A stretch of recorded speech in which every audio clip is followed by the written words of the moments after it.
আমরা আদালতের কাছে আমরা যেটা লিগ্যাল ওই বিচারটাই আশা করি। আমরা চাই না এখানে কোনো প্রহসন করা হোক।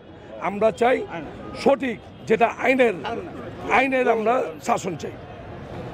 আর এবং আমরা যে পর্যন্ত আমাদের আইনের শাসন না হবে সেই পর্যন্ত আমরা আমাদের আন্দোলন করে যাব, অব্যাহতি রাখবো। আমরা আসলে আমরা এখানে ঢাকাবাসী, বিশেষ করে ঢাকা দক্ষিণ সিটি কর্পোরেশনের যারা বসবাসকারী, আমরা প্রথমে আজকের এই ৮ম দিনের আজকে আমাদের একটাই প্রতিবাদ সভা।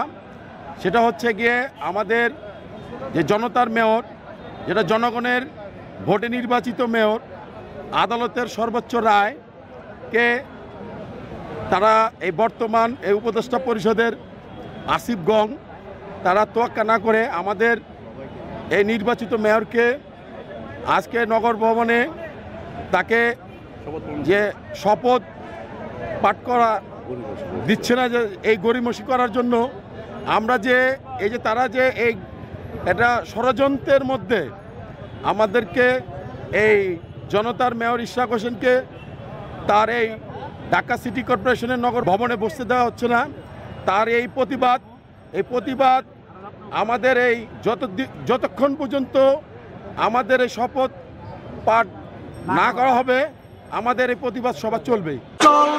আমাদের সংগ্রাম, দাবি আদায়ের সংগ্রাম চলবে, দাবি আদায়ের সংগ্রাম চলবে। ইশরাক ভাইয়ের ভয় নাই, রাজপথ ছাড়ি নাই।